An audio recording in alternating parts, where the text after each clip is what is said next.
Bom, boa noite a todos. Hoje é um dia especial aqui. Estou com um colega meu amigo, Dr. Ciro Veronese de Londrina, também cirurgião de joelho. E a intenção da gente fazer essa live hoje aqui é para a gente falar sobre uma das doenças que a gente mais trata, uma das doenças mais prevalentes no consultório do especialista em joelho e do cirurgião de joelho, que é a artrose de joelho. O famoso desgaste na articulação do joelho, né? Que é uma doença extremamente prevalente e a gente vê muito e trata bastante também. Ciro, para começar, assim, quando você faz o diagnóstico, quando você vê um paciente com artrose de joelho, como que você explica para ele? O que é o desgaste de joelho? Por que ele acontece? Quais são as causas? Como que você faz essa explicação? É interessante. Boa noite, Lucas. Boa noite a todos aí. Um prazer aí. Muito legal poder estar compartilhando esse momento aí com você, falando um pouquinho para a nossa galera aí sobre a artrose de joelho, sobre esse mal aí tão conhecido nos nossos consultórios e que afeta tanta gente e acaba tendo consequências às vezes até devastadoras aí para esses pacientes. Sobre a tua pergunta, Lucas, eu acho assim, né? O paciente ele já chega bem pronto hoje, né, para o nosso consultório. Quando ele chega para ter a consulta com a gente, ele já chega bem pronto sobre o que ele tem. A maioria dos pacientes acaba tendo queixas muito claras, né, de dores, de desconfortos, de uma dificuldade muito grande para poder fazer as atividades diárias. E hoje a maioria deles acaba tendo já alguma informação, né? Eles já chegam praticamente sabendo que eles têm artrose, o que significa, como é que vai tratar e todas essas questões, né? Mas eu acho que o mais importante sempre é a gente explicar que a artrose ela é uma doença multifatorial, que ela é uma doença que traz danos importantes, mas que necessita de uma série de controles para poder ter um tratamento adequado, né? Explica o que é um desgaste da cartilagem, que acontece por uma questão de vários fatores, que não é um único motivo, que tem relação até mesmo com a questão da nossa herança familiar, genética, mas que passa muito pelo tipo de atividade que esse paciente desempenha ao longo do dia, né? Pelo tipo de trabalho e de atividade que ele faz no dia a dia dele. E falo bastante sobre equilíbrio. Eu acho que essa é a principal palavra. Sobre equilíbrio muscular, acho que essa é a principal questão para o paciente entender o porquê que a artrose traz tanto mal para ele. E sabendo que ele tem esse desequilíbrio, eu acho que é um bom caminho da gente iniciar sempre a conversa, né? Mas o que eu penso é que o paciente sempre tem algumas informações.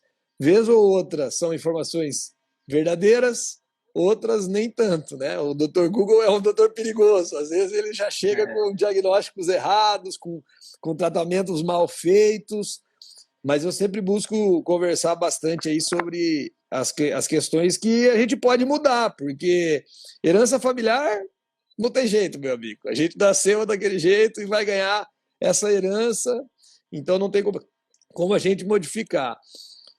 O que se faz na vida, é claro que tem como se ajustar, mas eu acho que a principal questão é o equilíbrio, é músculo, é ter um bom preparo para não deixar esse joelho desgastar mais do que ele deveria numa rotina normal, né? Legal. Eu foco bastante nessas questões que você falou. E uma questão que a gente também vê muito é uma relação da artrose do joelho com a obesidade, né? Então, eu foco bastante para o paciente que tem trabalho que mostra que se você ganhar 1 quilo, são 5 quilos a mais de carga no teu joelho para você caminhar. E são 8 quilos para você descer e subir escada. Então, a gente sabe que existe uma relação muito direta da artrose do joelho com o ganho de peso, né? Então, esse é um foco que eu também coloco bastante na doença, junto daquilo que você falou. O que eu gosto de explicar para os pacientes? A artrose de joelho é uma doença degenerativa, é um desgaste progressivo, que só aumenta, né?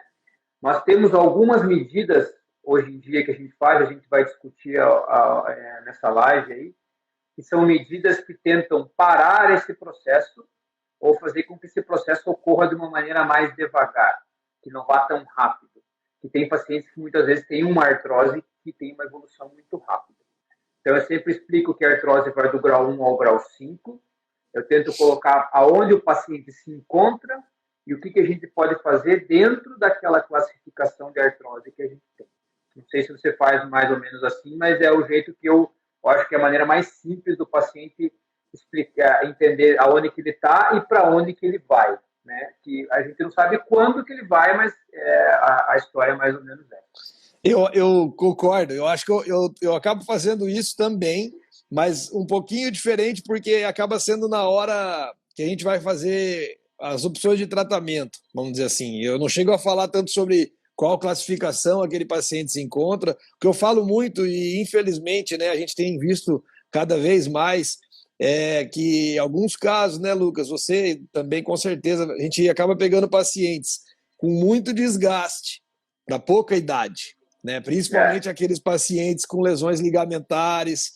Hoje mesmo, atendi um rapaz de 44 anos, uma artrose grave, uma artrose, obliteração completa ali do espaço. Obliteração, gente, é osso no osso, é artrose grave, é artrose que não deveria existir para um paciente daquela idade, né?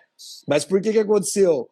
Porque o rapaz rompeu o ligamento, infelizmente não teve recurso para poder fazer a cirurgia, precisou ficar ali 5 anos para ser operado. Aí você já sabe, o fim é aquele, não vai ter jeito, ele vai acabar desgastando. E falo também sobre o que você disse aí da questão progressiva, só vai para frente, né? A artrose só vai para frente. Então, eu acabo fazendo esses 5 passos, essas 5, a classificação em 5 formas na hora de tratar. Eu faço um desenho, vi alguns pacientes entrando aí, eles vão lembrar disso tudo que eu estou falando. Eu faço um desenho no receituário mesmo, acabo fazendo as opções de tratamento que a gente tem e acaba entrando nessa questão da classificação. Mas acho que é muito importante o que você disse, a gente tentar encontrar maneiras para esses pacientes não evoluírem com a rapidez que a gente vê os pacientes evoluírem.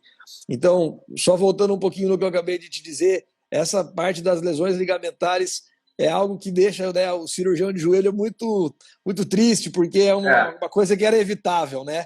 Era um paciente que poderia ter evitado essa artrose, que poderia ter conseguido controlar melhor essa doença, né? Uma artrose que ele adquiriu em função do não tratamento correto de uma lesão ligamentar ou de uma lesão meniscal. A gente vê muitas lesões meniscais fazendo graves danos em cartilagem, né? Então é complicado. Eu vejo que existe uma chance boa da gente tratar isso e não deixar os pacientes chegarem à artrose mais grave do que deveria, né? Eu estava fazendo uma revisão da literatura aqui para nossa live e um paciente que não tem, que tem uma lesão no ligamento cruzado anterior e que não opera, ele tem 19 vezes maior chance de artrose de joelho do que o paciente que não tem lesão no ligamento cruzado anterior. Então, assim, não é o que eu sempre falo para os pacientes é que não é uma lesão que a gente pode ignorar, porque ela é uma lesão que traz consequências bem graves para o joelho e traz consequências bem graves para a articulação. Então, isso que você falou, a gente vê muito, principalmente na artrose dos pacientes jovens, né? Então, a gente sempre não, mas na maioria dos casos, a artrose em pacientes jovens, que jovens a gente diz abaixo de 45 anos, está associado a algum trauma anterior, seja uma fratura ou lesões ligamentares, né? Na maioria dos casos. Existem algumas doenças reumatológicas que também podem fazer, mas são mais raras. E nos pacientes de acima de 50 anos já tem mais esse fator de sobrepeso e também um fator genético que você falou que eu também acho que é bem importante. Sim. Quais são os principais sintomas que você vê nos seus pacientes? O que eles se queixam? Eu tenho desgaste de joelho, eu chego no consultório do Dr. Ciro, o que eu estou sentindo? Isso que eu quero que você fale para os pacientes que estão na live agora. A maioria dos meus pacientes que chegam ao consultório, eles têm dor. Eu acho que a principal queixa é dor. Claro que alguns casos a gente vê a queixa da deformidade, né? Olha, doutor, o meu joelho está entortando, eu não queria que o meu joelho tivesse assim. A gente vê a queixa crepitação, meu joelho faz muito barulho, meu joelho, Tá qualquer crocante? coisa, tá Tô crocante, crocante? exato. Isso. Tá Exato. crocante, doutor. Eu abaixo, o joelho faz barulho, doutor. Eu me mexo, o joelho faz barulho. Mas eu acho que a principal queixa vai ser mais a dor, né? É dor para movimentar, é dor para subir e descer escadas, é dor para ficar em pé, para caminhar. E aí entra a questão que você falou da obesidade. Esses pacientes se sobrecarregam, eles vão fazer as caminhadas porque a caminhada é um exercício necessário para a saúde, mas não é bom para o joelho. Isso é uma coisa que eu bato bastante firme, assim, eu falo bastante para os meus pacientes, olha, eu entendo que a caminhada é um tipo de exercício que o senhor precisa fazer e que tem que buscar uma forma de fazer um exercício aeróbico, mas talvez a caminhada não seja o melhor exercício para o senhor, porque o seu joelho não vai suportar essa carga, esse impacto, né? Então, é dor que eu vejo como o principal sintoma para esses pacientes e uma dor que vai sendo limitante, né, Lucas? É o que você falou agora há pouco, é uma doença progressiva. Essa é a principal questão que os pacientes às vezes não entendem. É uma doença que só vai piorar. A gente, Deus ajude que todos nós consigamos envelhecer, né? Todos estamos numa fila para envelhecer. Com o envelhecimento, a artrose virá. Maior ou menor grau, mas todos teremos um pouco de artrose se chegarmos bem velhinhos, como gostaria que todos chegássemos.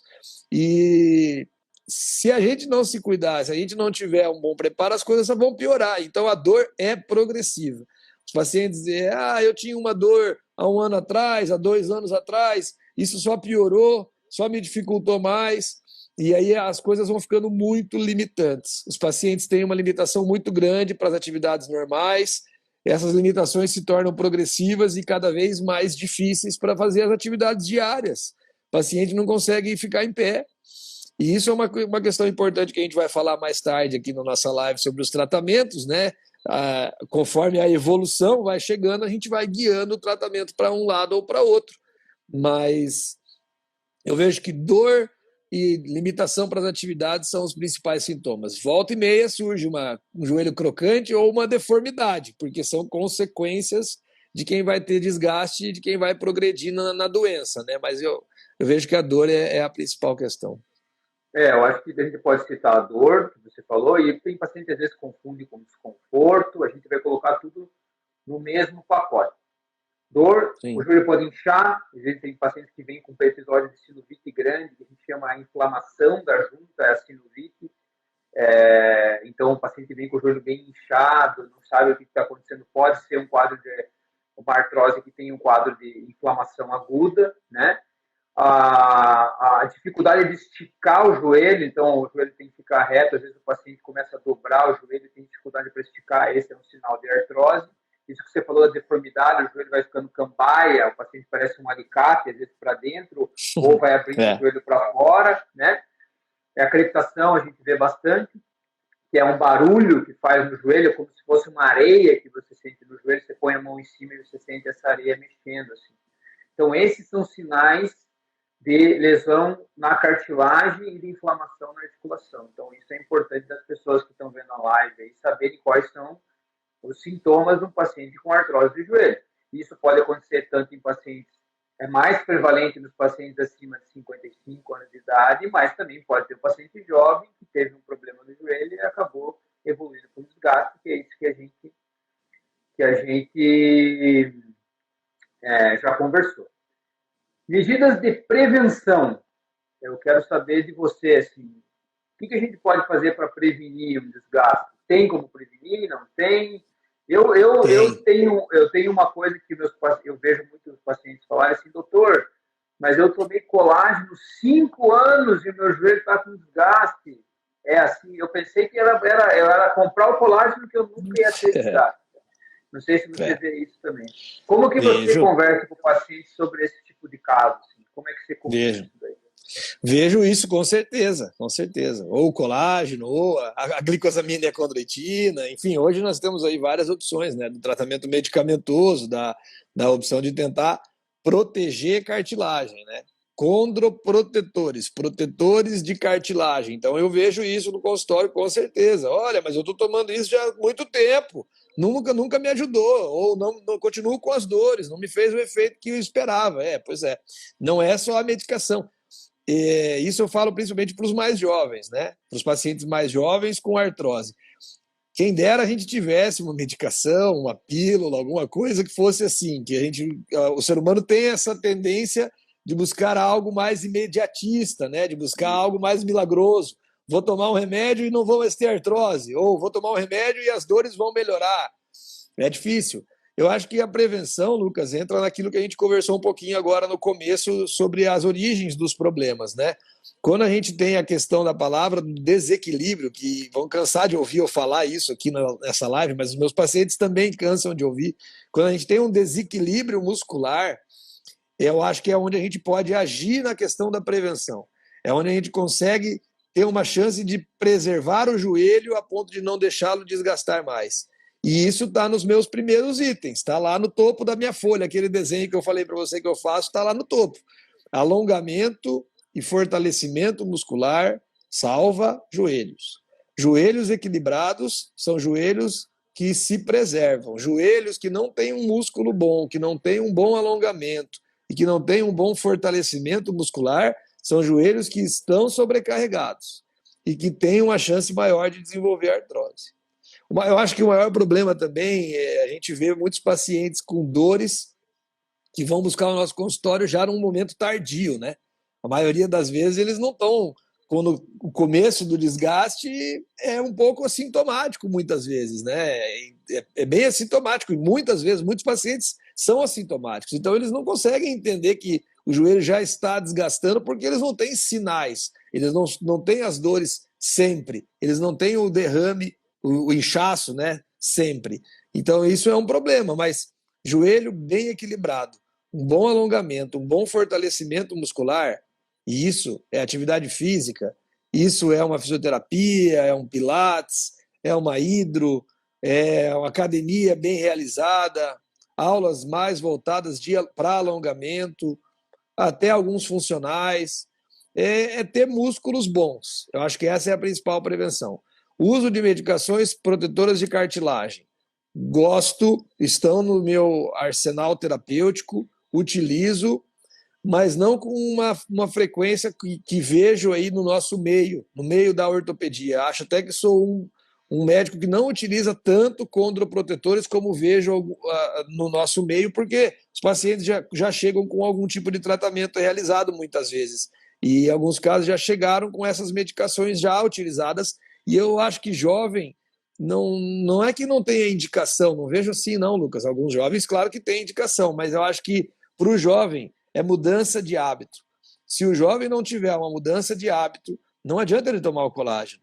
Não adianta ele tomar a glicosamina e a condroitina e todos esses outros tipos de medicações que a gente tem aí no mercado para proteger cartilagem. Ele precisa ter músculos bem alongados e bem fortalecidos. E isso é mudar hábitos, infelizmente. E acho que uma outra coisa muito importante que é preciso se falar é cuidar das doenças de base. É ter um cuidado com as doenças reumatológicas, como você falou, é ter um cuidado com as lesões ligamentares e meniscais, como a gente já citou aqui também, é não deixar uma lesão de menisco desgastar o teu joelho de uma forma absurda, como você poderia proteger, é não deixar o teu joelho lesionado por um entorse, com uma lesão ligamentar crônica, ficar instável a ponto de causar um desgaste que poderia ser evitado. Acho que essas são as principais maneiras da gente prevenir. A herança genética não tem jeito, ela vem com a gente. Então, temos que buscar outras formas de evitar que o desgaste progrida de uma forma mais rápida, né? Legal. Ciro, eu vou pedir para você aumentar o volume do teu computador lá para o pessoal do Facebook, se você conseguir, porque Certo. deu uma multada lá. A gente vai testar de novo ali, porque acho que parou a live lá no Facebook. Então, tenta aumentar um pouquinho, não precisa deixar alto, mas só aumenta um pouquinho para a gente ver se o teu volume volta Beleza. a ouvir. Beleza? Vamos testar, vamos lá. Já aumentei um pouquinho aqui, vamos ver. Valeu. Vamos falar agora sobre tratamento, tá? Então, a gente já conversou aí sobre a prevenção, eu compartilho com você, às vezes, as coisas que você falou. A atividade física tem um impacto extremamente importante nos pacientes que têm artrose de joelho. Então, isso significa para muitos pacientes parar de jogar bola, para o joelho dele não inchar e não doer tanto.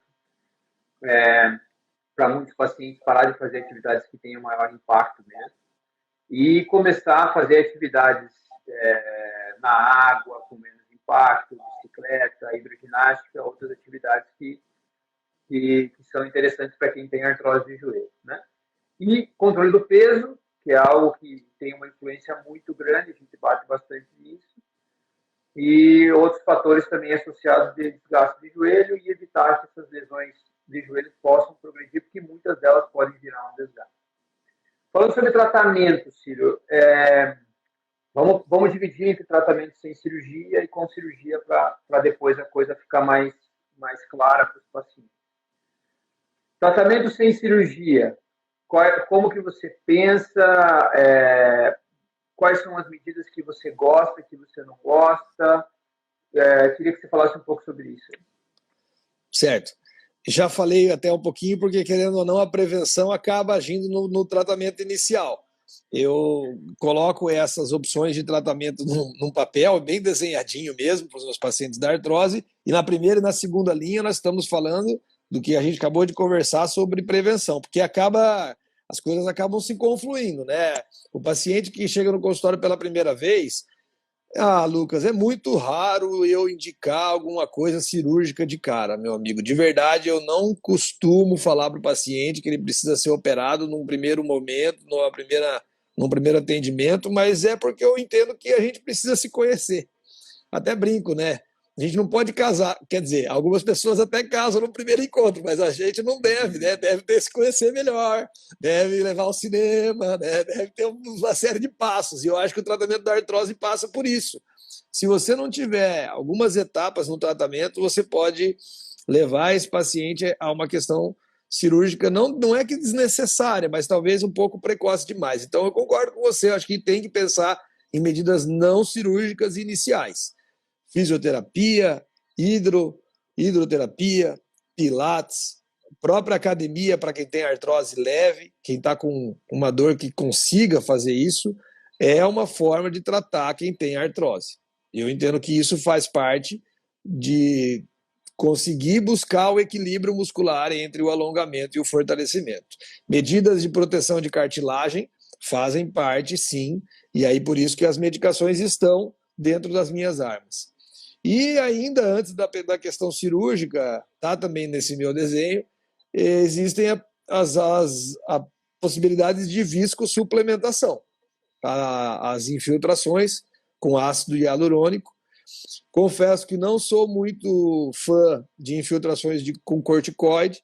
Uso, mas uso mais para pacientes idosos, muito sintomáticos, como você falou, aquele paciente que chega no consultório com uma dor muito forte, a pessoa não consegue andar, está com um inchaço muito grande, às vezes a gente até precisa fazer uma punção de alívio para poder melhorar.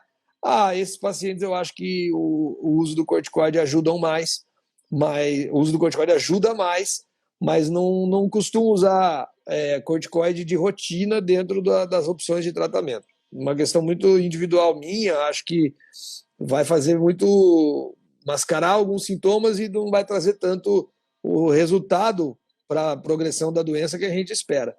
E o ácido hialurônico traz isso, Ciro? Lucas, você sabe muito bem, também falo isso para os pacientes, né? Eu vejo da seguinte maneira: os ácidos hialurônicos, as infiltrações, assim como os protetores de cartilagem, eles se comportam no consultório, na nossa experiência, como eles se comportam na literatura. Nos livros, nos artigos, na medicina baseada em evidências. Existem vários estudos que vão falar que o ácido hialurônico tem um papel importante. Existem outros tantos que dizem que eles não fazem melhor em relação ao corticoide. E, amigo, eu vejo isso no consultório. É uma coisa até triste às vezes, porque você vai tratar, você vai indicar um procedimento como esse, vai fazer um tratamento longo, às vezes caro, né? Seja ele com a medicação ou com a infiltração com ácido hialurônico, você vai gastar, o paciente vai gastar bastante e às vezes nem tem condição. Então, Só que eu sempre digo, olha, no consultório eu vejo que acontece como os livros nos dizem, como os artigos nos falam. É controverso, mas existem muitos pacientes que melhoram, assim como existem outros que não têm uma melhora tão importante. Então o paciente sai sabendo disso, ele sai de uma consulta comigo sabendo que ele pode melhorar com uma viscosuplementação, com o uso das medicações, mas nem sempre isso vai acontecer. Eu acho que de uma forma não cirúrgica seria mais o caminho que eu busco e é sempre o meu começo. Sempre tentar melhorar o equilíbrio muscular. Tá cansativo já, né, gente? Eu sei, já falei muito isso hoje. Mas é o que eu mais busco, melhorar equilíbrio muscular, tentar proteger a cartilagem de alguma forma, e isso pode ser através de medicação, sim, pode ser através de infiltração com ácido hialurônico também. Acho que são caminhos de a gente tratar a artrose e não deixar que isso progrida mais ao longo do tempo. É legal a gente explicar para as pessoas que estão assistindo. Você falou de 2 medicamentos que são muito comuns que a gente usa, né? Um deles é o corticoide. Então, o corticoide, ele é um anti-inflamatório potente, certo? Que a gente usa em casos de paciente com inflamação aguda no joelho, certo? Então, em pacientes de artrose, que eu falei, às vezes faz uma inflamação muito grande, o paciente tem muita dor, a gente aproveita para fazer aquilo que você falou de esvaziar o joelho, funcionar esse joelho. Esses dias eu tirei 130 ml do joelho aqui no meu auditório. Então, assim, a gente tem um recorde lá, tá vendo quem vai conseguir bater esse recorde. Então, até agora foi 130 ml, eu não sei qual que é o teu. É igual aquela plaquinha, né, Lucas? Estamos trabalhando há tantos dias sem acidente. Você tem uma plaquinha de quantos ml que foi tirado isso daí. Isso. Então, a gente vai perguntando lá quantos ml. Então, nesses casos, a gente faz uma infiltração de corticoide, pode ser triancinolona, tem vários corticoides que a gente pode usar dentro da articulação. Só que esse tipo de remédio não pode ser usado a longo prazo. Você não pode fazer 10 infiltrações de corticoide no paciente no ano, que é o que eu vejo aqui muitas vezes, certo? Porque assim, doeu, faz o corticoide, doeu, faz, não é assim que funciona, porque a longo prazo, esses são medicamentos que podem destruir a cartilagem, tá? Então, corticoide é um anti-inflamatório potente, que é usado em casos selecionados para desgaste do joelho, principalmente associado a inflamações agudas e muita dor, quadros dolorosos mais importantes. O ácido hialurônico, eu acho que vale uma conversa especial nossa aí para a gente falar sobre o que é o ácido hialurônico, né? Então, o ácido hialurônico, ele é um açúcar, ele é a base do líquido sinovial. Então, o líquido que tem dentro das articulações é chamado líquido sinovial. Basicamente, ele é um óleo, certo? Ele é um óleo que tem dentro das articulações para conseguir fazer o movimento. O joelho, em especial, é a articulação do corpo humano que mais depende desse óleo, porque é a maior articulação do corpo humano. Mesmo sendo a maior articulação do corpo humano, a média de líquido que tem dentro do joelho são 4 ml. Imagine se tem um paciente que a gente tira 130 ml lá de dentro. Então, o resto desse volume é tudo inflamação, certo? Então, hoje em dia, os que o Ciro falou sobre viscosuplementação, a gente pode injetar dentro da articulação o ácido hialurônico para pacientes que começam com desgaste. O que ele vai fazer dentro do teu joelho? Vai diminuir o atrito da cartilagem, vai melhorar a lubrificação daquela articulação, vai ter o efeito anti-inflamatório também, vai diminuir tua dor, vai fazer com que o teu corpo produza mais ácido hialurônico. Então, ele é um produto que tem vários efeitos dentro da articulação. O que acontece muito? O ácido hialurônico tem indicação. Tem pacientes que têm indicação de fazer e tem pacientes que não têm indicação de fazer. E isso passa pelo tamanho do teu desgaste, o grau da tua artrose. Pacientes com menos artrose têm melhores efeitos do ácido hialurônico. Pacientes com mais artrose têm menos efeito do ácido hialurônico, ele dura menos tempo. Então, o que eu falo para os pacientes com menos artrose? Vai durar de 6 meses a 1 ano a sua aplicação de ácido hialurônico. Quando acabar, a gente pode fazer outra.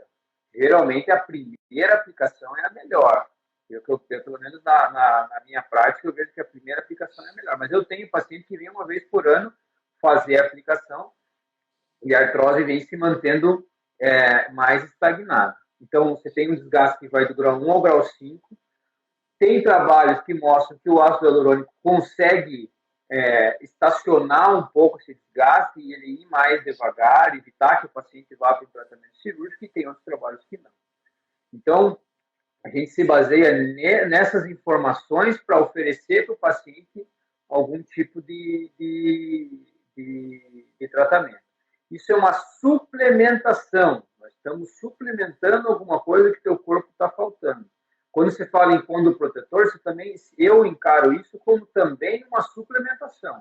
Sim, suplemento alimentar. Um medicamento que vai tentar proteger a cartilagem. Não vai nascer cartilagem. O que perdeu, eu falo isso também. Vai proteger aquele resto que você tem. Então, você quer pensar no teu condoprotetor como uma proteção para o teu joelho, para o teu quadril, você pode proteger.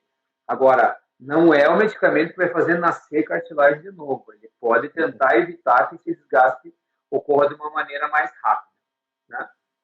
Acho que de ácido hialurônico, eu pelo menos, eu vejo dessa maneira, não sei se tem alguma outra coisa. Concordo plenamente, concordo exatamente com o que, Lucas. Acaba indo de encontro com o que eu te falei, né? Você também vê que na nossa experiência, na nossa frente no consultório, essas medidas elas se mostram exatamente como os nossos artigos, os nossos livros, os nossos papers, de tudo que a gente vê aí no dia a dia, né?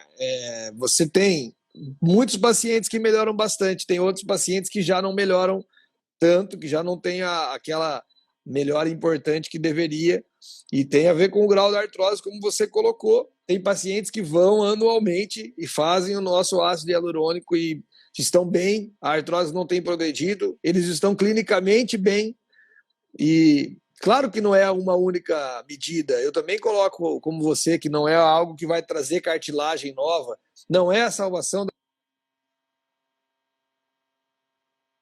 Eu entendo isso, não é a salvação da lavoura, concordo com você.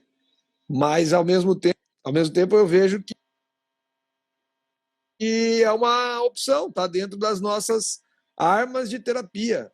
Eu acho que essa é uma questão importante. E só para explicar para o pessoal, existem diversas maneiras de fazer essa aplicação. Tem gente que gosta de fazer uma por semana, tem gente que faz uma a cada 15 dias. Isso varia muito, tá? Tem trabalhos que mostram que não faz diferença, tá? Eu vou dar a minha prática pessoal, que eu faço aí há uns 10 anos. Queria saber a tua. Eu faço tudo de uma vez só, 3 ampolas. Existem outras apresentações que vêm com uma ampola só de 6 ml. Queria saber como que você faz, se você sempre usa corticoide, não usa, qual que é a tua rotina para fazer o ácido hialurônico?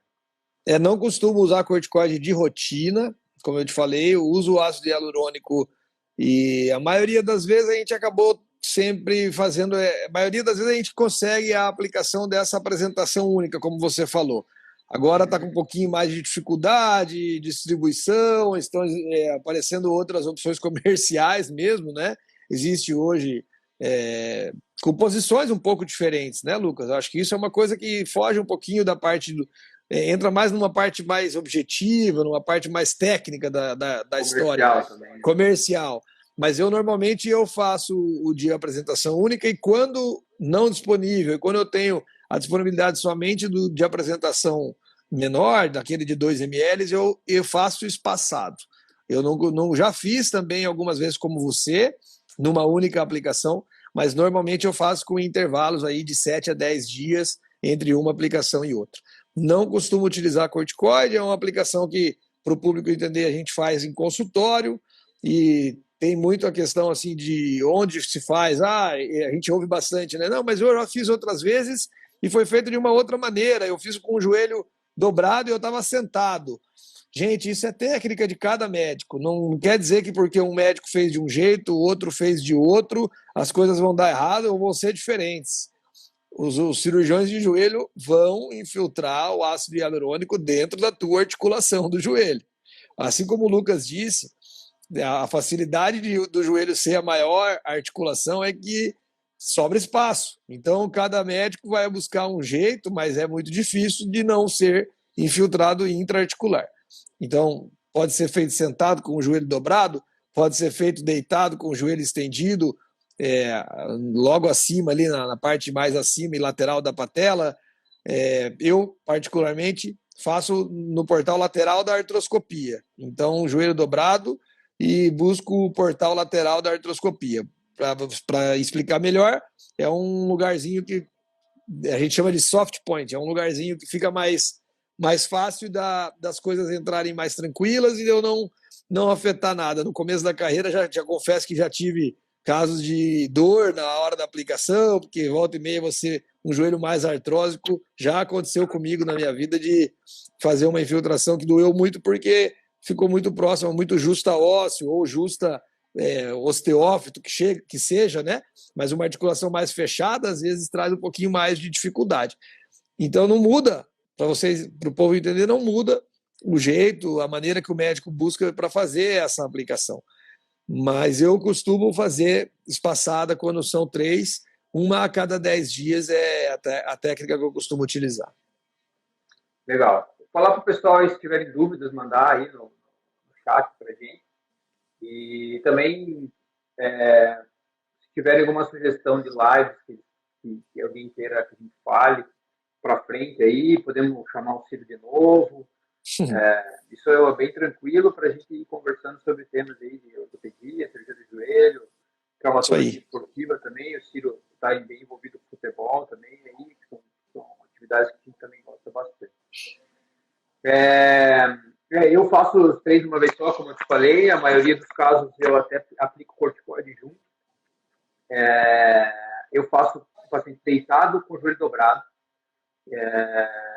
e a 90 graus e entro também pelo mesmo lugar que você falou. Acho que tem uma distribuição melhor do líquido por ali. Tem trabalho mostrando também que é o melhor lugar para infiltrar, mas isso varia muito de cada paciente e varia muito de cada cirurgião, do jeito que gosta de fazer. Mas essa é a minha preferência, de fazer parecido com essa maneira que você descreveu. Bom, vamos lá. Falamos já sobre tratamento sem cirurgia e agora cirurgias para desgaste. Vamos dividir isso, Ciro, em pacientes jovens e pacientes acima de 50, 55 anos. Como que você indica? Quais são as cirurgias que está na tua prática e como que funciona isso para você? Bom, os meus pacientes que estão aqui vão saber que eu vou falar naquele papel de novo, do meu desenho, dos tratamentos. Nós já estamos mais para baixo, já estamos chegando mais no rodapé da página lá da folha. Mas existem opções aí de cirurgias para os jovens. Antes até sobre, claro que falando de artrose, mas da prevenção da artrose, como a gente conversou anteriormente, existem algumas deformidades que as pessoas não adquirem com o passar dos anos e com o passar do desgaste, com a progressão da artrose. Existem algumas deformidades, que é o joelho, como o Lucas disse, mais para dentro ou o joelho mais para fora, que as pessoas têm delas. Elas ganharam isso. Elas nasceram assim? Não, mas se desenvolveram e tiveram isso ao longo da vida. Não relacionada à artrose necessariamente. Jovens, como você bem colocou. Eu acho que nesses casos a gente tem sim indicação de fazer as osteotomias. Costumo fazer osteotomia valgizante de tíbia, nos gêmeos varos. Costumo fazer osteotomia varizante no fêmur, nos valgos. Busco assim ser bem criterioso, não tenho corrigido todos os eixos, sempre, principalmente corrijo aqueles assimétricos, acho que isso é importante, né? E que podem trazer um desgaste maior para aquela articulação. De novo, vamos explicar. Genovaro significa perna do garrincha, joelho para fora, pernas para dentro, joelhinho aberto. Aí a gente corrige com as osteotomias. Isso mesmo, a gente traz a perna uma perto da outra, encosta os tornozelos e os joelhos não se encostam. Varo. Nesse caso, eu entendo principalmente nos assimétricos, ou que a gente já vê um desgaste maior e o paciente é jovem, que a osteotomia cabe. ela é uma opção. Valgizante, naqueles joelhos que a gente traz uma perna perto da outra, os joelhos se encostam e o tornozelo fica aberto. Mas não que seja tão assim prevalente, mas a gente vê mais em mulher, né, de uma forma fisiológica, mas patológico também entendo isso. Faço as osteotomias varizantes, que corrigem esse eixo para tentar fazer com que o eixo passe centralizado ali no joelho do nível que a gente gosta. Mas, de verdade, Lucas, tenho partido também para as próteses unicompartimentais em pacientes jovens. Eu tive o prazer aí, a sorte, o prazer de participar de um curso. Eu e o meu sócio, a gente acabou indo para San Diego faz uns 3 anos. Fiz um curso lá só de americanos lá. O curso, na verdade, era voltado para os americanos. E você que viveu lá, né, Lucas? Você teve lá a realidade nua e crua. Eles são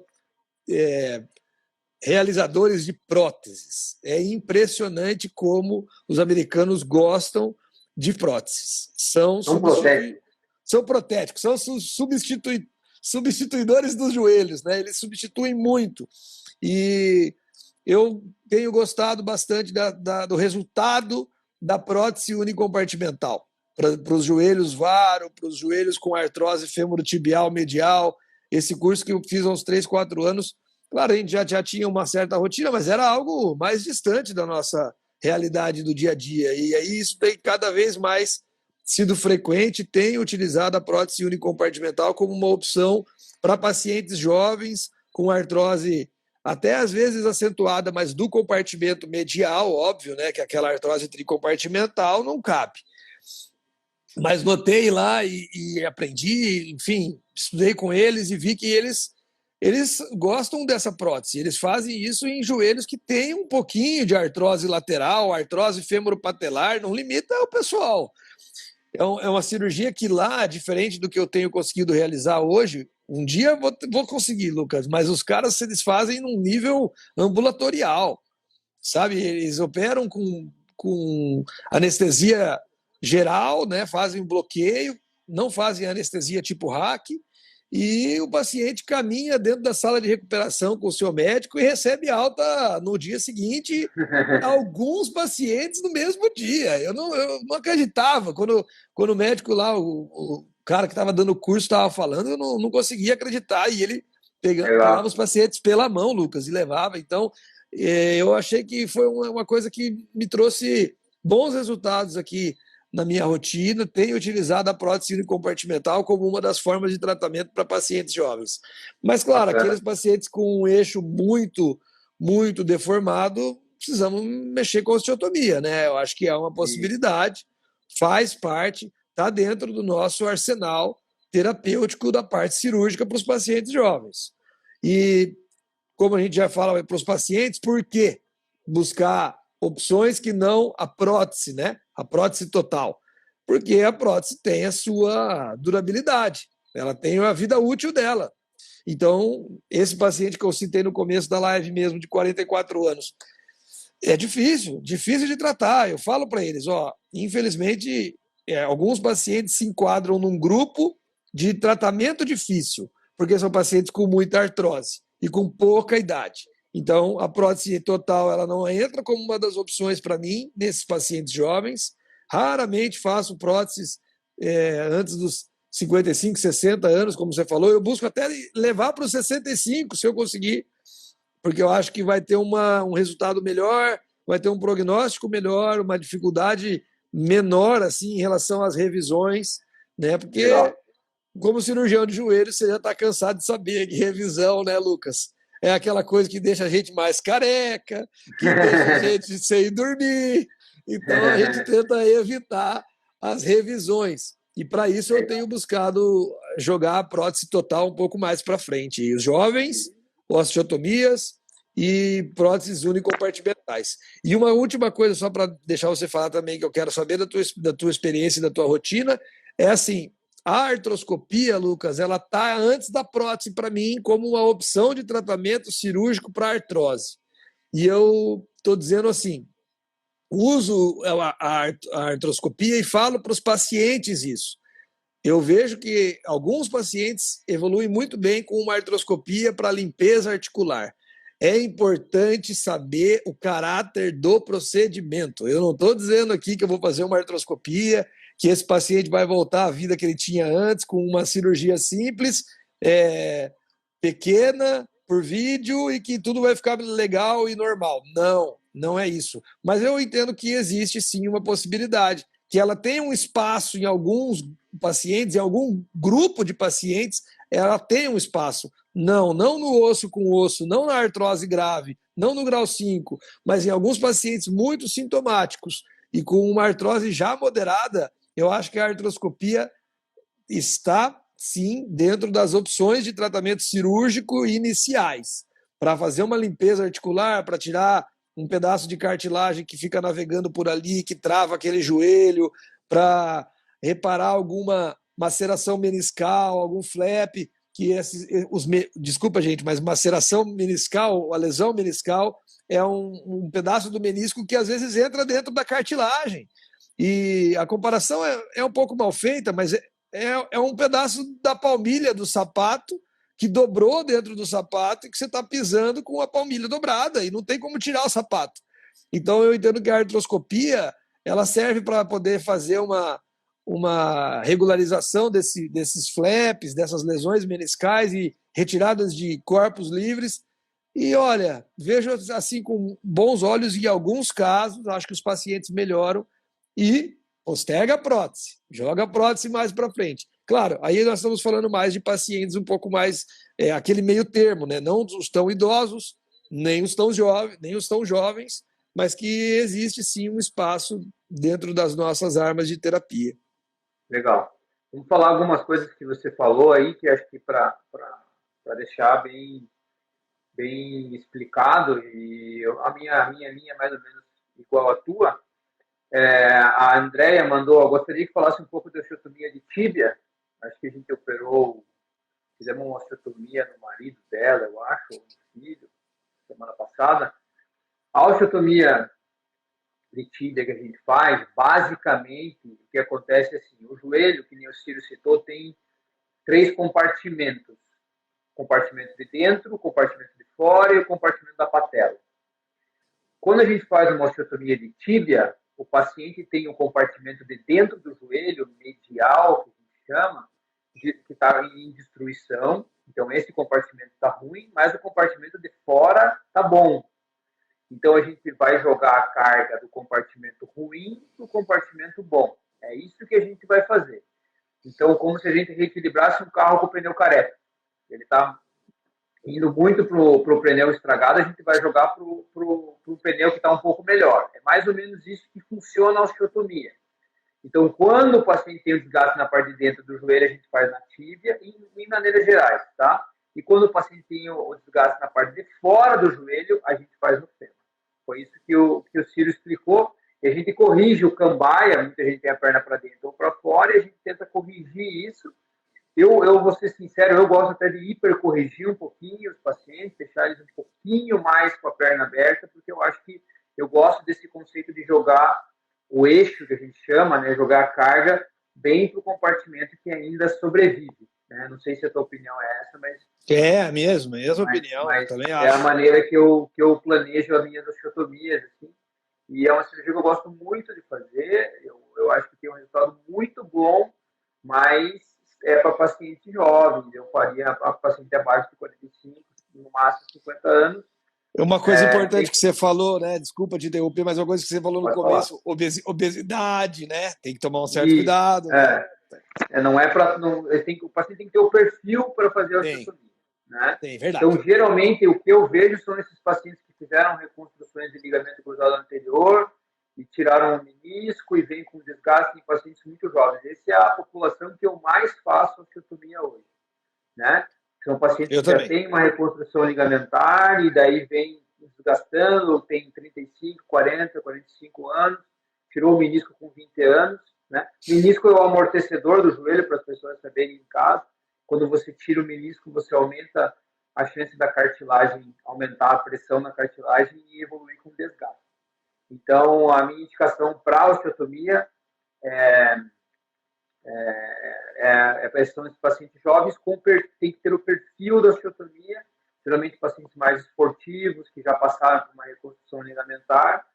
E quando o Ciro fala em deformidade assimétrica, quer dizer que uma perna é mais torta que a outra. Porque tem paciente que tem a perna torta constitucional, é teu, você nasceu com a perna torta.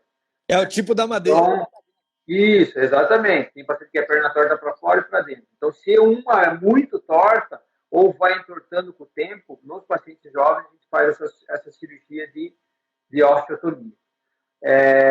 A prótese unicompartimental eu acho uma opção extremamente interessante. Eu não tenho experiência em prótese unicompartimental, gostaria de ter, mas eu, quando fui para os Estados Unidos, eu tive a oportunidade de ficar com o Leo Whiteside, que é um dos cirurgiões que escreveu a prótese compartimental, fazia a prótese compartimental, e foi extremamente interessante de ver, mas existiu uma dificuldade de conseguir material há alguns anos, agora está começando a voltar. Eu acho que é uma área que tem que ser investido e é uma área que eu já estou pensando em começar a investir para ter mais uma opção dentro desse armamento. Talvez seja uma cirurgia para um paciente de transição, ali de 45 a 60 anos, que se encaixa mais nesse perfil da prótese unicompartimental. Por que unicompartimental? Você troca só um lado do joelho. Você tem o compartimento de fora e o compartimento de dentro. Então, a prótese unicompartimental troca só a parte de fora ou a parte de dentro. A prótese total do joelho, que é a cirurgia mais feita para desgaste do joelho em pacientes acima de 55 anos, ela troca o joelho inteiro e a patela ou não de acordo com aquilo que o paciente precisa, né? Dependendo da preferência do cirurgião também. Por que não fazer prótese de joelho em pacientes jovens? A prótese de joelho tem um plástico no meio, certo? Esse plástico gasta com o tempo e o desgaste desse plástico solta partículas que pode soltar a prótese e destruir o osso. Quanto mais jovem o paciente, mais ele caminha e mais tem a chance de desgastar esse plástico. Então, isso também é importante. Por isso que a gente não faz prótese para todo mundo. A gente faz prótese para aqueles pacientes que têm indicação de prótese. Então, não pode ser um paciente ativo, não pode ser um paciente que joga bola, não pode ser um paciente que tem esse perfil mais ativo.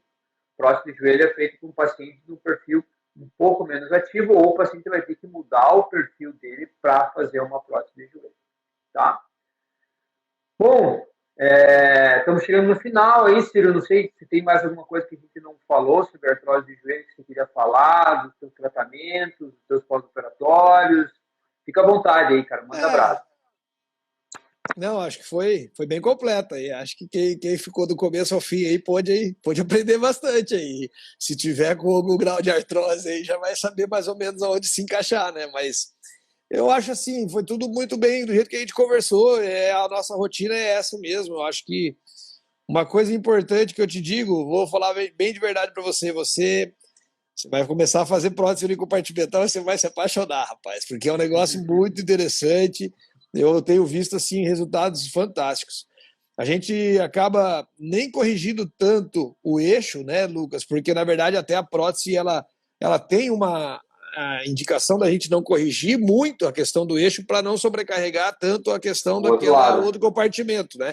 É diferente, não é a mesma coisa da osteotomia. Como você disse, a prótese unicompartimental é para substituir aquela região do joelho que está acometida pela artrose, mas